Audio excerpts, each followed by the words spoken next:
Welcome to Bigger, Stronger, Faster, the podcast exploring how Shore Capital Partners brings billion-dollar resources to the microcap space. Centers of Excellence at Shore Capital are subject matter experts who provide their functional expertise to support our portfolio companies. COEs, as they are known, share best practices and engage with our portfolio companies to address real business challenges and to create opportunities far beyond what a traditional microcap company would be able to do on its own. In this episode, we highlight Shore Capital's Center of Excellence focused on information technology. Imran Shaikh, I'm the Chief Technology Officer for Shore, part of the COE, the Center of Excellence team. I help our portfolio companies with their technology strategy, which includes employee productivity tools and systems, business applications, information lifecycle management, and cybersecurity. I spend a lot of time with our portfolio companies on their cybersecurity strategy, and I've been with Shore for a little over a year and a half now. So Imran, what did you do before you came to Shore Capital? Prior to Shore, I was with another private equity firm that invested in software and technology companies in a similar role. I helped the private equity firm with pre-acquisition diligence and value generation post-close. All of our companies were software SaaS companies. You solved the challenge for one company, you've solved it for everyone else, and it was mostly a kind of rinse and repeat approach. When I joined Shore, it was a little different. One of the reasons I joined Shore was in technology companies, we innovated every day, but we never saw a practical application of it. What excited me the most about Shore was the companies were non-tech companies, and the opportunity to use technology to give these companies a superior competitive advantage excited me the most. And when you think about our portfolio, what are the things that a microcap company should be thinking about that you're focused on? Like, what are the top priorities in the early stage of a microcap company? Just like any other small businesses, microcap companies have underinvested in technology for many, many years, and that causes significant technical debt. And just like any other debt, it compounds. So if it's not addressed in a timely manner, you have to spend significantly more in coming years to pay down that debt. And can you give just like an example? Give us a specific color commentary of what technical debt looks like. Yeah, let's take example of a healthcare business wherein they may not have upgraded their server hardware to the latest tech. And Microsoft, as an example, announces they are going to end of life a certain operating system. Now they're playing catch up, trying to upgrade those systems because they did not keep up with the latest operating systems that were released year after year by Microsoft. Now, if you have not upgraded something for the last 9 years or 10 years, you cannot do that overnight. Now you have to upgrade and replace your server infrastructure to get to the latest code. If in a healthcare business, if not addressed, it's not only a cybersecurity risk, also compliance risk from a HIPAA perspective. Can you say a little bit more about what the productivity side of the software or the technology work that you do? When we acquire new businesses or partner with them, we see them anywhere from being in a firefighter mode to being a trusted operator. We want them to be innovator. And when you are in a firefighter mode, what that means is you have digital friction. Your employees cannot find the information that they need to do their job. They have outdated software or the interfaces for the software that are inefficient. Those are a couple of the examples, and that comes in different flavors. When it comes to employee productivity tools and systems, they may be running an operating system that's end of life or have an email platform that does not meet the current security standards. That may mean that the endpoints that they use, the laptops that they use are inefficient or slow, hindering their productivity. And when you think about that point of partnership with Shore and our partner companies, help me understand, how aware are these companies about these issues? Are they coming knowing they've got some technical debt? To what extent are you sort of educating or evaluating? And to what extent are people coming saying, hey, we need help? Before we partner with businesses, as a part of a standard process, we do what we call it pre-close initiating coverage. Pre-close initiating coverage uncovers aspects of the businesses that need attention once the transaction closes. And hey, what are the priorities that we need to undertake to address those issues within the first 90 to 100 days? As a part of that process, we look at their cybersecurity controls, look at applications that they're utilizing, understand where the life cycle of the software or hardware it is. Is it toward the end of life? Is it mid-cycle? And how much investment we need to make once the transaction closes. And I'm assuming for the most part that these companies are typically not in the position to have someone like you, obviously, on their team or to have access to the level of expertise you have. Is that fair to say? Absolutely. I think if you look at most most microcap businesses or small businesses, it's the CFO or the CEO. They are the de facto owners of the IT function. They do not have a dedicated IT function. They may utilize a managed IT service provider to provide those services. And their ability to look around the curve or around the bend, what's coming, is very limited. And I'm curious, as you think about our companies, when you think about your experience, it's one thing when you think about removing the digital friction. I love that phrasing. But when you think about the kinds of things that need to be in place, not just removing debt or removing barriers, what are the things that when you look at our companies and you think about a 5-year holding period, that you say every company needs to have this foundation? That's a good question, because we have what we call as minimum operating standards for all companies. Minimum operating standards are certain foundational requirements that we have for all portfolio companies. Any deviation from those standards calls for attention from the investment partners to ensure those standards are in place. I'll give a couple examples. Multi-factor authentication, MFA, that everyone talks about, you use it when you access your bank account. They ask you to put your email address and or phone number to send a one-time text. Not having a multi-factor authentication or MFA for your email is one of the cybersecurity minimum operating standards that we have. If companies have those foundational controls in place, that prevents companies from major security hacks and breaches. Because if you look at the cybersecurity incidents out there, the bad actors are opportunistic. They are knocking every door, they're twisting every handle and trying to see which one's open. And talk a little bit about that. I think a lot of companies think that perhaps they're too small to be at risk from hackers or ransomware or any of those other things. Can you just say a little bit more about that landscape and why it's so important, even in these early stages, for these companies to get that in order? Companies need to start by identifying what the crown jewels are. Every company has a crown jewel. If it's a healthcare business, it's your patient records. If you are a flavoring company, maybe it's your formula on how to make a barbecue flavor. Sure. That's your secret sauce. Yeah. Right? So focus on what are your crown jewels that you're trying to protect and then work backwards. And even small businesses have those crown jewels. So identifying what those crown jewels are, why they are important to your organization, what's the risk that you have? Because when it comes to cybersecurity, the budget can be unlimited, wherein you could spend millions of dollars and still not be secure. You don't want to put a $1,000 block to protect a $10 box. And how do you know how much is enough? I think that that's one of those questions that coming into a larger platform and having someone like a CFO running IT in a smaller company, how do you know what's the right amount for a given company or for a given industry, whatever it might be? There's no thumb rule for that. Taking a risk-based approach makes a sense. When we acquire these businesses, one of the things that we ask them to do is go through a business impact analysis. Hey, here are the 10 scenarios of cybersecurity that will likely happen. What's the likelihood of the company experiencing that issue and what it means to their business, and then put a dollar amount to quantify your risk. So it's not one size fits all.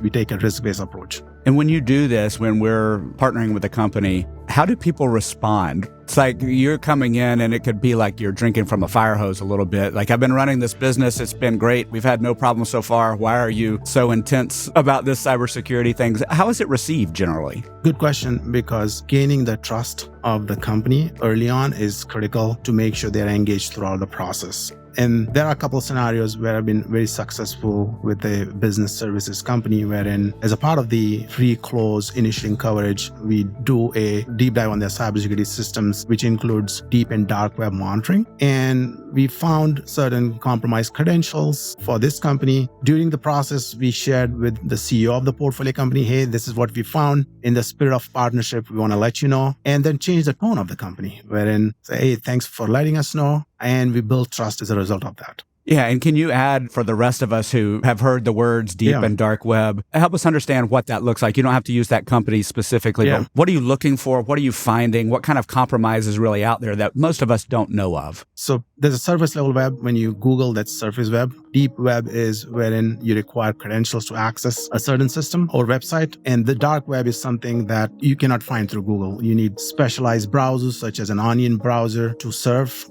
Dark web is a platform where the bad actors exchange information, put out for sale data that they may have stolen from a company. It's a rich marketplace, which some of the bad actors have a support number where you can call to get support. What's an example or two of something that you might find as we're partnering with a company that's compromised? Yeah, most of us use our top 4 or 5 passwords for everything. In the absence of foundational security controls, which includes multi-factor authentication, if the companies do not have, now you increase your risk of getting hacked as a result of that. When we find these credentials in the deep dark web, we ask portfolio companies to ensure that the users are not using the same credentials and make sure that they have the multi-factor authentication enabled for all business systems. Imran, what do you think the biggest misperceptions or misconceptions are about technology and the level of need or risk when you think about our portfolio and the companies we partner with? What misinformation, what misconceptions are out there? Technology function is looked upon as a cost center still, is not looked upon as a value generator. How do we get over that hump in the long run? That's challenge for all companies and the technology leaders in our portfolio companies, right? Some of our companies also have technology leaders. They have CIOs, CTOs, directors of IT, and they often struggle with that, which is how do we get from a cost center mode to a value generator? Everything that we do in technology may not have a direct ROI at times. Technology can help you get into new markets, increase revenues. It can help you reduce your risk or reduce costs. It can improve employee experience. It can improve customer experience or patient experience in a multi-site healthcare or businesses. And to get to that level, you have to address the foundational technical debt. So, Imran, will you say a little bit more about value generation as you think about particularly Sure portfolio company as compared to your previous experience with technology companies? What does it mean to create value, to generate value in our particular portfolio companies? Well, go back to the value framework, which I mentioned earlier, which is, does the technology help you get into new markets, acquire new customers? Does it help you reduce cost or reduce risk? Does it help you improve customer experience or employee experience? And each one of these can be measured by certain metrics and KPIs. For example, employee or customer experience can be measured in terms of customer CSAT. Is the technology initiative helping you improve the customer CSAT? Example would be in healthcare facilities or healthcare businesses, patient intake. How do you automate the patient intake process and reduce the friction to improve the patient experience end to end from the time they come into your office to the time they leave? You've talked some about the evaluation that you do and can do for our portfolio companies through the due diligence process as well as even post-close. What types of problems are portfolio companies coming to you with, as opposed to just the analysis that we do? What are CEOs or CIOs or CFOs coming to you and saying, hey, Imran, I need help with this? Do more with less. That seems to be a theme because, as I mentioned earlier, IT is looked upon as a cost center. When we acquire a platform company, over the life of the company, you may have a dozen, 2 dozen, maybe hundreds of add-on acquisitions. And as a result of that, every time they acquire a add-on platform, they acquire technical debt in the form of outdated systems, insecure systems, lack of security controls around those. In addition to that, they also inherit some of their IT support model in the form of a managed service provider or IT staff that may not have the right level of skills. And how to integrate these disparate IT support models into a unified support model that makes financial sense. Everyone seems to be struggling with that. You have a platform company and then you have 15 IT managed service providers. How do you rationalize, consolidate, and have a go-forward plan that makes financial sense where you reduce your per employee IT support cost? That seems to be the theme these days. Like, hey, what can we do more with less? And how do you justify the IT cost for the size of the company? And so just practically speaking, how does the company leadership come to you with that problem? Did they just pick up the phone and call, or how does that happen? So there are a couple of ways. There are some kind of leading and lagging indicators. What we have is a monthly flash and dash, which is a scorecard of portfolio companies we track for all companies. I think IT, HR, data, these are the functions that are common across all portfolio companies, and we track their KPIs and metrics in form of this flash and dash scorecard. That's a good indicator on how the business is performing and if there are any deficiencies. We flag those early on to the investment team through the flash and dash process. Those may result in identifying engagements with the portfolio companies to make sure that they go from red to amber or from amber to green. Is there an example, just real world, and you can choose to use the company name or not, of one of those engagements, just so that we take technology from the sort of confusion and unknown of the dark and deep web to preventing the risk it's so foreign to so many people. Give us an example of like a specific thing that a company has come to you for that you've been able to help with. I'll give a recent example where a company experienced a wire fraud. The company had all foundational cybersecurity controls in place and ran into a wall as to how that incident happened. The company did not have an internal IT function. The CFO was the de facto owner of IT. The company assumed that it fell for a phishing attack, and that resulted in the wire fraud. I worked with the CFO to do a forensics discovery, and it turned out it was an insider job. The company was able to get the funds back from the financial institutions, and there was no material loss. And dare I ask what forensics means when you go in and start looking?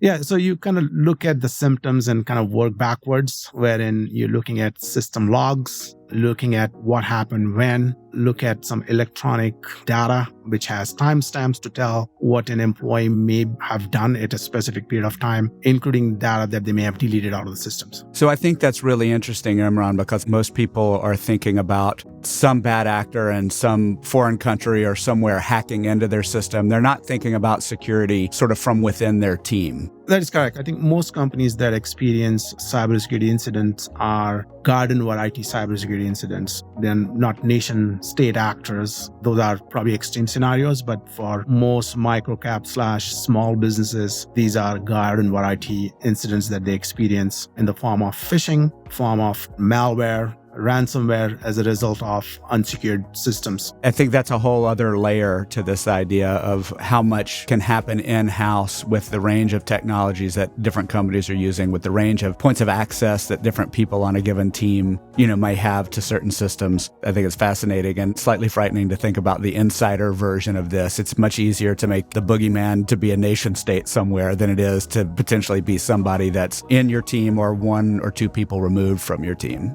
Absolutely right. The human nature by default is to trust, right? And employees expect that everyone's doing the right thing. Can you talk a little bit about just how your particular cohort works and how you meet? Who's in your cohort? How do you meet with and how do you connect with your cohort? And just kind of describe what that process is. The technology cohort consists of the heads of IT, which includes CIOs. They may not have formal CIO titles. It may be director of IT, manager of IT.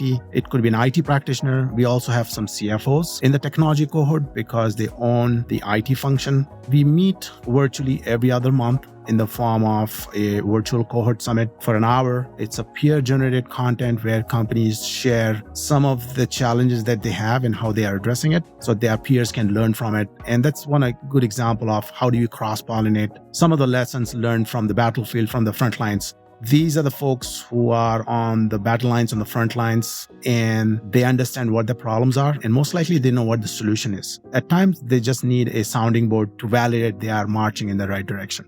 And how do you make sure that people feel okay to share that they've had this problem or that problem? Yeah, so one of the things I announce is, hey, Chatham House rules apply. Anything get discussed here stays in the room unless it's a best practice that we are okay to share with other portfolio companies. So building that trust takes time. And I promote that, hey, it's okay to be vulnerable because we are on the same side of the table. We're trying to sell similar challenges and we're on the same team. And what are the patterns that you see in terms of, going back to your term, the garden variety, that might show up every other month that become patterns that really now and well into the future, the Shore portfolio can continue to learn and improve with the collective wisdom, not just the wisdom of Imran, but the collective wisdom of our companies? As you know, one of our growth thesis is to add on acquisitions, right? There's only so much you can grow organically, but then all of our portfolio companies grow through add-on acquisitions. So there's a huge opportunity, and we already see that's happening, is companies sharing best practices for add-on acquisition integration,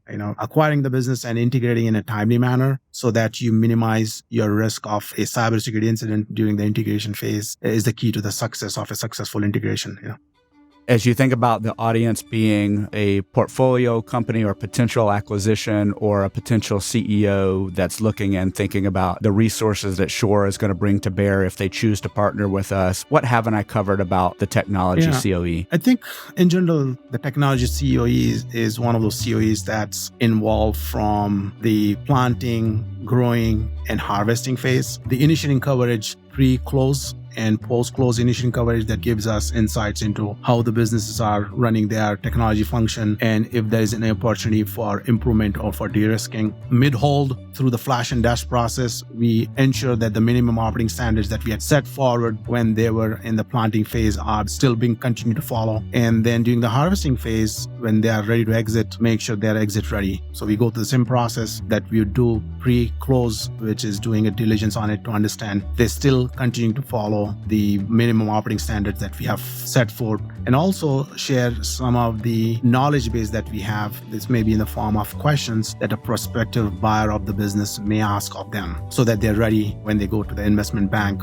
or when they're sitting in the room with the prospective buyer. So yeah, really, you're doing due diligence again to make sure that the company that we're looking to exit is in the best possible position from a technology perspective to the benefit of that potential buyer, as well as just making sure that all the holes are closed. That is correct. And I think if we have numbers to show that the prospective buyers put a higher value on companies that have mature information systems and an institutionalized add-on acquisition machine.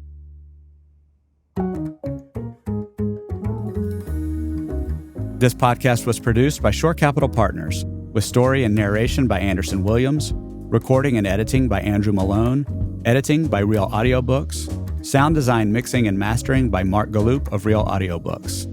Special thanks to Imran Shaikh. This podcast is the property of Shore Capital Partners, LLC. None of the content herein is investment advice, an offer of investment advisory services, nor a recommendation or offer relating to any security. See the Terms of Use page on the Shore Capital website for other important information.